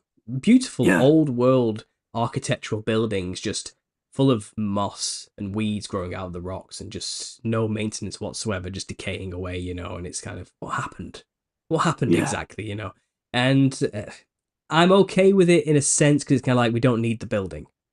I think it's times are changing, like, and Hmm. our community has shifted to the online sphere, you know, Yeah. and we do need more interesting ways of reaching people, and we do, and the gospel's enough. The gospel is enough. If you hear the gospel, it cannot not affect you on a deep emotional level, and you Hmm. know, but to get them receptive to even listening to somebody tell them the gospel is where you need to get that first step done. Just shouting verses at them isn't going to get them to want to listen to you first. They have to Hmm. want to listen. And like I Yeah. said, strangely enough, it's through topics like this. Yeah, man. Like Yeah. it's odd. You know, even I think it's odd, and I'm the guy Hmm. talking about it. And it's kind of like I'm like, wow, really? That's what it takes, you know? It's And yeah. what you shared today. I mean, if you made that into the Clown Nephilim, if that was a TV series, we could see like a high budget TV series, Game of Thrones style, on that topic that you've just talked about today. That would be amazing, and that would probably be better than Game of Thrones. And that is a real thing. Like that's in our history, Hmm. you know, and it's still around us. So yeah, maybe that could be a way. Maybe in the future, I'm going to finish the book first, and Yeah, then I'll and get, then make the film. and then maybe do the film. I'll maybe do the audio book, and then do a picture book version, and then I'll do the film on the back of when I've got more time in the future, maybe. But right Yeah, now, I've got the obviously I've got the series on my channel, which is 44 yeah. episodes, which does visually explain all of this very clearly. Hmm. And even right now, while people listen on my channel to this podcast, there's a huge slideshow of 700, almost 800 images I've compiled showing this visually. When I'm talking about the clown connection to the demons and Nephilim. I mean, Yeah, even just we can get into the back end of this show now. I can explain some of the history briefly of yeah. of the That'd be clown cool, man. of the Yeah, clown, just so people know I'm not completely talking out my ass here, and there actually is receipts for this, you know. So what we call a clown really only came around in the 1800s, slap bang at the beginning of the 1800s, in fact, 1799 to 1800. And it was popularized by an actor called Joseph Grimaldi. And Joseph Grimaldi is the father of modern clowns. That's how it's been dubbed. Even today, you know, people still hold like events in his honor every year around his grave in Clapham Common, I think it is, in London. You can even dance on his grave. It's musical. It makes noise. So yeah, wow. yeah, that's what I mean. So he's the father of modern clowns, equated as the greatest comedian to ever exist. And the costume he wore is what the industry standard became from that day. It's what all modern clowns are modeled after. And it's terrifying. His costume is absolutely terrifying. I'm not gonna lie. You look at it and you think that is psychedelically weird, and it's just like a fully grown man baby. It's really weird. You know what I mean? And it's certainly terrifying to kids. I'll say that much. Just at a glance, you know, no kid would enjoy that. But he was hilarious. People loved him. They loved this guy. They could not go and see him without splitting a gut, you know what I mean? So when he was dressing in this new clown costume style in the 1800s, people were like, we have to copy him because he's just the best. You know, this guy, what this guy's dressed like is the only way a clown should look from now on. But when you look into where that costume came from, you realize he didn't actually create the costume. That's nothing to do with him. The costume was created by a son of a Freemason called Charles Dibdin Jr. Charles Mungo Isaac Dibdin, okay? Big long name there. Now, his father, Charles Dibdin, I know, right? It's just to complicate things. His father, Charles Dibdin Sr., was a prominent Freemason, a member of the Leicestershire Lodge. He was famous for writing so many orchestral plays and songs for maritime sailors to sing in the British Navy. He was equated with, in fact, winning many of the wars of the British Navy during that time by keeping the morale of the men up with his music. He was a big deal. He was like a media mogul of the day. He was like Illuminati industry guy of the day, you know? Like, he was in control of the theatre sector, you know? That's what people were being entertained with back then, and that's what he was in control of. But his son, in true nepotistic fashion, was given the honour of becoming the showrunner, the lead writer and head of the Sadler's Wells Theatre in London. So obviously he only got that position because his dad was famous, you know, it was a famous Freemason. And it was his son, Charles Dibdin Jr., who created the costume of a clown and made this actor who everyone loved dress in it, you know, which is Joseph Grimaldi. And if you look at it, you realise that looks identical to the costumes worn by Rakshasa demons in India on the Thailand temples, and the temples all around, where the Rakshasas are the guardians. They're dressed in the same costume which Joseph Grimaldi was dressed in the 1800s. So the first costume was quite literally modelled after the Rakshasas of India, which are cannibalistic, wide-grinned, big bulging-eyed, multicoloured patterned, snake half-human monster giants that ate people. You know, the Nephilim, basically. And that's it quickly summarised. But to even just get to that point, you know, you have to understand that Charles Dibdin Sr., his brother was a member of the East India Company, which was colonising Calcutta at that time in East India. He had travelled back and forth to India multiple times. He was going to move to India, but his boat didn't set off due to bad weather, typical British weather, you know, and he changed his mind last minute and stayed in England. But his brother, Thomas Dibdin, who was a member of the East India Company, he even died colonising that country. And he was immortalised by his father writing a song called Dear Tom Bowling. And that song, Tom Bowling, is still played to this day at the closing ceremony of the proms. Okay? And it always will be. Wow. It's a big deal. It's a big deal. You know, this guy was a big deal. Like, he wasn't a nobody, you know. And he loved India. He knew India intimately, and he even immortalised on the British theatre in the costume of the clown demonic Indian demons, the Rakshasas. You know what I mean? He put that on the stage. He dressed that person that way. He immortalised and popularised that image of a clown into the modern day. So even all modern clowns today who model themselves after Joseph Grimaldi are modelling themselves after Indian demons. Okay, so that is as obvious as ever when you actually look into it. And you can look at the photos, it's clear that that's where he got his inspiration from. But then even prior to that, Joseph Grimaldi and the Clown was a part of an even older tradition, known as the Comédie de l'Art. It's where pantomime comes from, which is what the Clown was a part of. In the Comédie de l'Art movement in the 1600s, a character was introduced after 1,000 years of development through the Middle Ages. This theatre troupe basically brought in a brand new character, and they called it Harlequin. Now, Harlequin was the first proto-version of a clown, dressed in psychedelic fractaled clothing, and was quite demonic in character, cheeky, evil, quick-witted, backflips all over the place, used his stick to stick it up people's backsides like it was a phallic symbol, you know. He was a cheeky clown monster. And he was modelled after the Wild Man of Europe, which is the Europeans' version of the Nephilim, the giant hairy men of the forest, you know, the Nephilim giants of Europe. Bigfoot today, we would call that. But that's basically what they were modelled after, and his costume was very colourful, because these monsters were very colourful, hairy, weird-looking human snake hybrid things, you know? And that's what Harlequin was modelled after. Harlequin and Clown were partners on the stage. And originally, Clown, or Pedrolino as he was known in the Italian tradition, was boring. Wore boring white clothing, wasn't a very smart character. Was basically the foil for the very smart and agile, witty Harlequin, you know.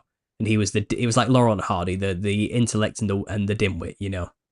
And Mhm. but as time went on, Harlequin kind of became the boring dimwit, and the clown became the more witty demonic type character. And as a result, that's when the clown got a new costume change from a boring white servant rag to the colourful Rakshasa demon. So basically, clown is just a continuation of Harlequin's original character, and he was modelled after the demons of Europe, and the costume he was dressed in was modelled after the demons of the Rakshasa. So, whichever way you cut it, clowns have always been a representation of the demonic. Always. Wow. It was never not. You know? Wild. Yeah, and then then going into that, Wild, man. you have circuses appear after the Mhm. 1800s, moving out west into the expansionist movement of America. And that was a whole other thing, because no longer was the clown confined to the theatre and pantomimes, but he became more of a prop for circus shows. He would do some juggling acts and do some tightrope walking in between scene changes of a circus, to keep the audience's eyes distracted while things were going on in the background.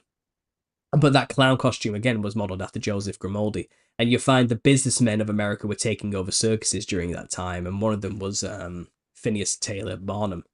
P.T. Barnum. And P.T. Barnum was a entrepreneur businessman who basically was evil as hell. He did not care how he made his money. He would manipulate people as much as he possibly could. He's the one who invented the freak show, getting people who were deformed to be in front of the public for money, And he introduced the freak show to the American circus. He's that guy. And he teamed up with Bailey, who had a menagerie of animals, to create P.T. Barnum and Bailey's combined circus. And that's where we get that coming from. But P.T. Barnum, who, by the way, invented the 3-ring circus, he kept adding rings to make it grander and bigger, But he's the one who basically created a 3-ring circus. And is it no coincidence that 3 interlocking rings is the logo for the Order of the Odd Fellows, of which P.T. Barnum was a member?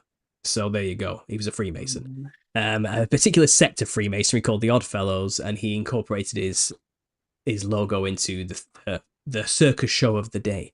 And then in America, around the same time, 10 circuses all got together, all of them run by Freemasons, and they put on a big show called King Solomon and the Queen of Sheba. Every costume designed by Freemason-affiliated companies who made costumes for Freemason lodges, all the little aprons and stuff. These companies made those things. All the artwork was created by Coryphe Bolossi, who was a British Freemason, an artist. The whole thing was a Freemason affair from start to finish. Every single aspect of it was designed and created by Freemasonry. The entire show about King Solomon and his grand court and his many wives controlling the demons with the ring and everything. All of it from Freemason lodge rituals. Freemasons love King Solomon. They're obsessed with the guy. They're all about remaking his temple. Redesign. King Solomon was the first master mason. That's how they see him. And if you look at a circus, you have the ringleader who wears a top hat, yes? And he orchestrates the circus show. And he controls the clowns, yes? So that is basically a Freemason ritual. So King Solomon is the ringmaster, the Lord of the Ring, the one who used the ring to control the demons to build his temple. That's the famous story of King Solomon. He's the ringmaster. The black top hat is represented in Freemason lodges. The Grand Worshipful Master of a lodge, the head of the lodge, is the only member allowed to wear a top hat because it represents the crown of Solomon. So a ringleader in a circus is King Solomon, and he orchestrates the ritual or the circus performance to control the clowns or the demons. It's all symbolically there. It's a tongue-in-cheek reference to Freemasonic ritual through and through, using the clown to represent demons and the ringmaster to represent King Solomon. So circuses, clowns, whichever way you cut it, seeped in the occult, seeped in demonology. Always has been. Wow, brother. Wow. Your knowledge is exceptional as well, man. It's wow. Super, super interesting, man. Well, look, Wild. look. It's After wild, 8 years, you think I know a thing or two. I do. man. It didn't happen And overnight. and you say this is just 15% so far, Yeah, possibly. we haven't. That's just the history, and that's actually what Yeah, this book is called. I got the hardback one. It's called The History, Volume 1. yeah. It's just the facts of the history of the clown, and Hmm. it gets into at the end things about clown societies that exist, things like the Heyoka tribes of North America who have sacred clowns, and how they are also channeling the spirits of Hmm. the thunder gods, the Wakinyans, and all these type of things. And that's a taster of things to come in section 2, which is about all the cultures around the earth who have a folk tradition. And you'll find in Hmm. these old folk traditions, these are the oldest traditions each locale has. They dress in a way to channel the ancestor spirits, and it's a practice everywhere. And the next book is about weaving through all of them to show that they all have similar features because they're all trying to dress like the same thing, the disembodied spirits of the Nephilim, and they all encountered them at some point. So the next book is an exploration of all of these cultures' representations of demons and how we can see they all look like clowns to prove that this is where we get a clown from. What the Freemasons did, they never mind just the Rakshasa, they've looked around and they've seen these other cultures channeling the Nephilim, and they've looked at them, taken bits from each one of these cultures, because the Freemasons are traveling men. They were well versed in the earth. They knew what other cultures were doing. They took notes. So they took notes from all these folk traditions and they made their own costume, and we call it a clown. It's been embellished since Joseph Grimaldi, a bit more refined since then, because Joseph Grimaldi was quite literally just a Rakshasa analog. It looked just like the Rakshasa demons, but since then it's been molded a bit more to look a bit more like every other demon because don't forget, snakes are quite diverse. Not every snake Hmm. looks the same. There's different species of snake, and I think the Nephilim were the same. They all had their own way of looking in certain geographical locations based on where they're from and who their parents were, particularly which, so some of them might have more cobra-like features. Some of them might have had more adder-like features. It varies drastically. But we're dealing with archetypes. We're dealing with aesthetic similarities. And when you look at each culture, sure, they might all have had their own aesthetical, culturally specific style of depicting the demons, but fundamentally they're all talking about the same thing and trying to depict the same thing. I mean, can you screen share on here? Is that possible? Um, I'm not sure how you do it. I know you can, but I'm not actually sure Okay. how. Well. How about Uh, this then? You just bring up on your Google search just so you can see. Maybe you can bring it up yeah. afterwards or something and show the image on the screen. This is just Hmm. one. This is a prime example I always go to, just because Yeah. it's so on the nose obvious that you just have to show it to people. This is a good way to make it clear. So type in the Wand Gina. So WAND WAND. JINA. And this is a representation of an Australian rain god. And they're always linked to Okay. they're always linked to thunder and rain, the Nephilim, wherever they've been So described. this just came up. Is that? There you go. Can I show that there? I can see Yeah. that, yeah. So that is a clown. Yeah. It's got the clown ruffle around the neck. It's got the clown button. It's Yes. got the pom-pom buttons on the chest. It's got the polka dot patterned skin. Okay. It's got the big afro. It's got the big bulging eyes. It's Yes. got the white skin. And often it's depicted with a red afro, by the way, more often than not. You can look at the cave drawings. So if you look at Hmm. Wangina cave art, Yep. this is Oh what wow. these are ancient artworks which are repainted every year. Okay, by specifically selected shamans who are only allowed to go in every year and repaint them to keep them alive. And they believed when a Wangina died, it crawled into a cave and did a self-portrait. So that's why they do this, it keeps them alive. But Yeah. these are, there you go, there's the rainbow serpent in the background, their parents. So these are the fiery flying serpent Nephilim, okay? And the Wangina are the offspring of the rainbow serpent. This is Australian mythology. So that is the same Mhm. thing as the seraphim angels mating with humans to create giants. They have the rainbow Mhm. serpent manifesting this weird spiritual giant idea of a Wangina onto Earth. And the people Mhm. equate the Wangina to teaching mankind how to build things. And the giants did build civilization and rule over people as kings. So it's just Yeah. that's their version of the Nephilim. They don't call them Yeah. the Nephilim. They'll have their own nuance. They'll have their own mythology around it. They'll have their own interpretations which don't match up with scripture. But fundamentally, it's the same creature in one specific geographical location.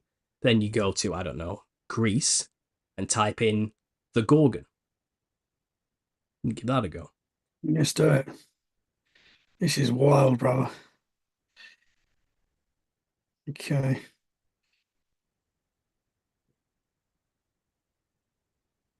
Have I spelled this right? No, that's not it. Gorgon. Yeah, Gorgon. Okay. Yep. Images. Here we go. What's coming up? So there's a film that's come up. What's the they do like to complicate things. Type in This has come up. Don't know if that's anything. Okay, so that's Medusa. That's how she's that's how she's typically depicted. She is a Gorgon, yes. That's actually a very modern interpretation of what she looked like. Type in Gorgon rock art or stonework or Gorgon. I think they call them Gorgonians when they're on a shield or something like that. Okay, got this one's come up. I don't know if that's right. I'll do it on my phone. Let me show you. I'll show you. This is a good way of doing it. To be honest, sorry, man. Quick. No, it's all right. Wild Gorgonian. But this is just a brief example of what I do on my channel. I've got this all laid out visually for people to see. And again, today I'm just trying to quickly give you a few snippets of what I've done here. But it's actually Gorgonian. Let's put Greece next to it. That probably help.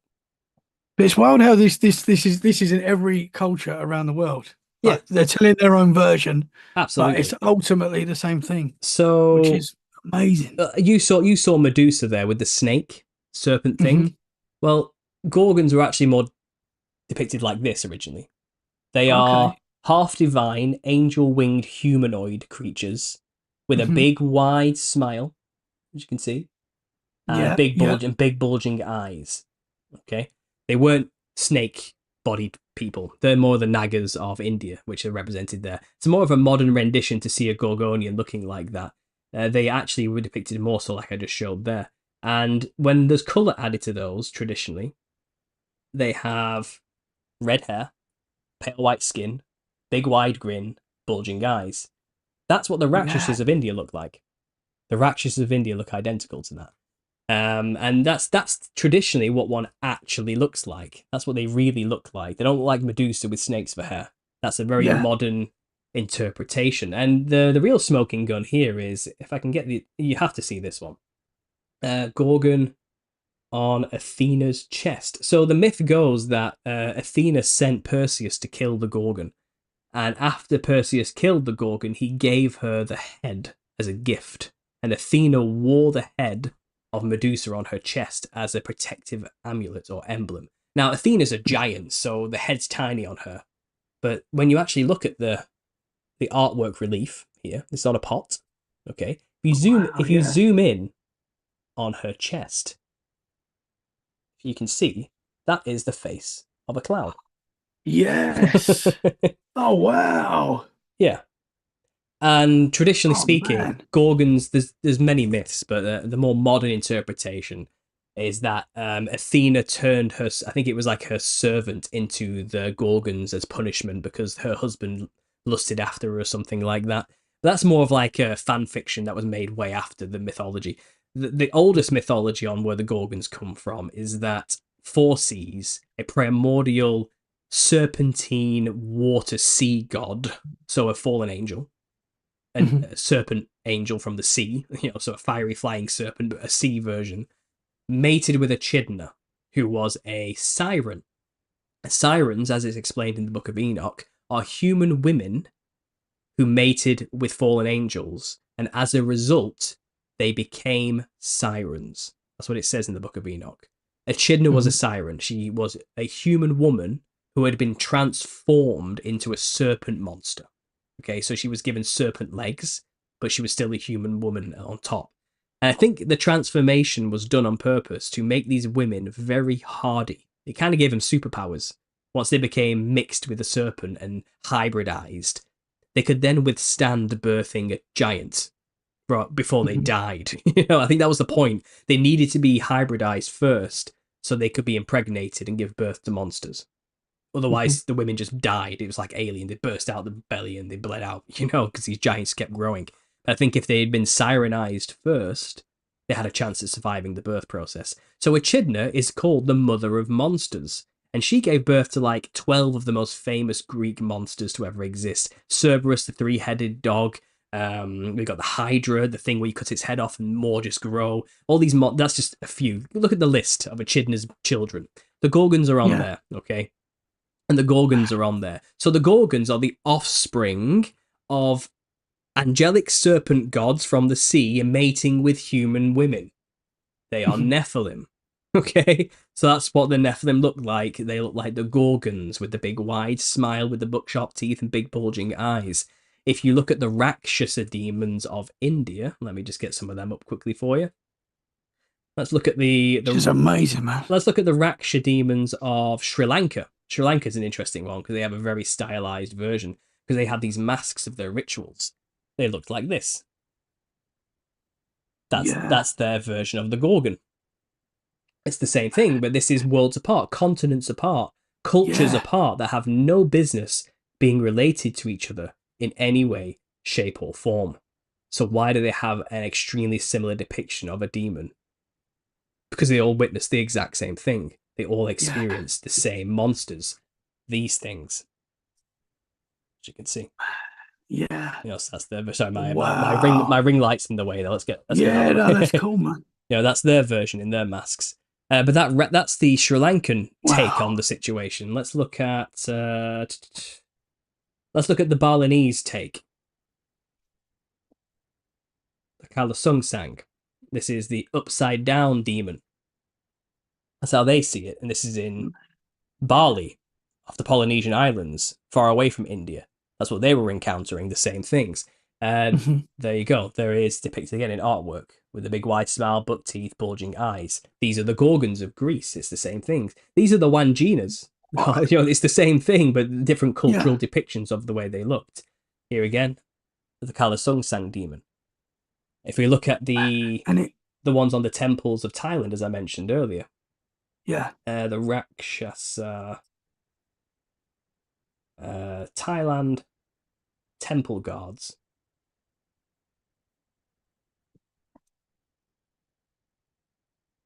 So they have these big giant ones just outside the temple that look like this. White skin, patterned clothing, big grin, buck teeth. And they had these... Literally. It is.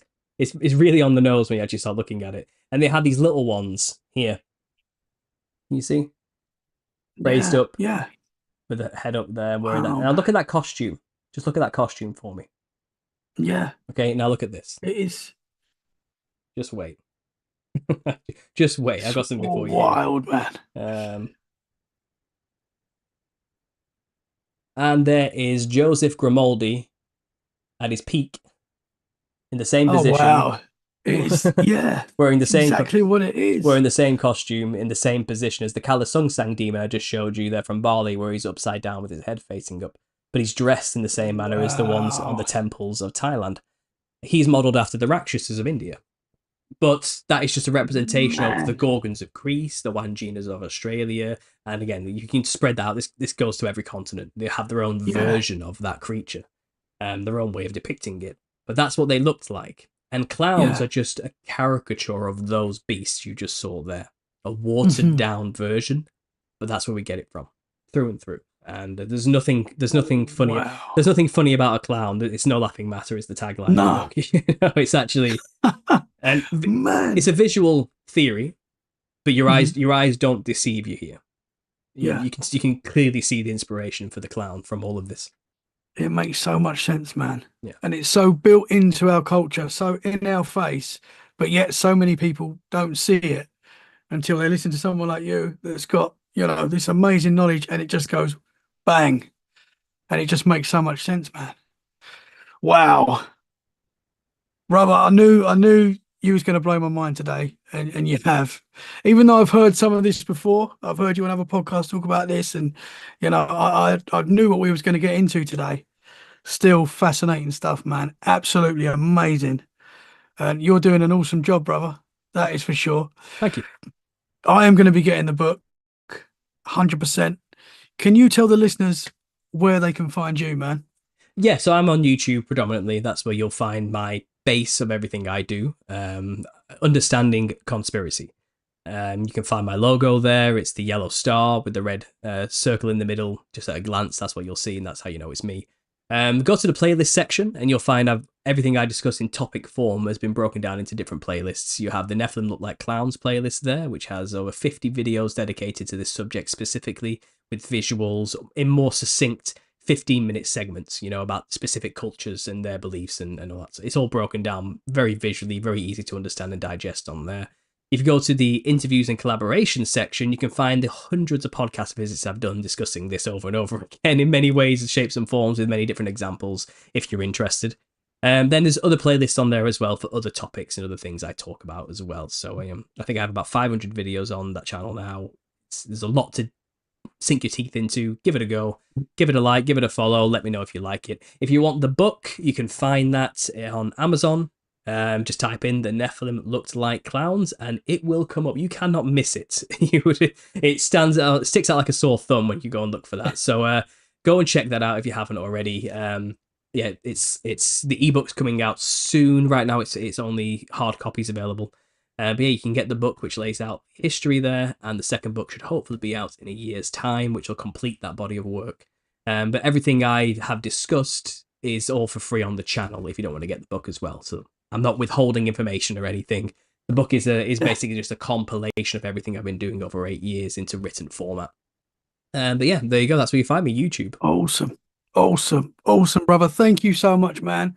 The links will be in the show description so people can find you easily. It's been an absolute pleasure. Thank you for your time today, sir. We'd love to do more with you. I'd love to talk to you more. I know we can go deep into other topics. So thank you very much if you don't mind doing that. And yeah, just keep up the great work, brother. Thank you. Thank you very much. Thanks for having me. Thank you so much for listening, guys. If you've enjoyed this episode, share it where you can. That is a great way to support the show. We'll be back very soon for more freaky conversations. In the meantime, stay safe and keep it freaky. Bye for now. Thank you very much, brother. No problem. Thank you. Recording stopped.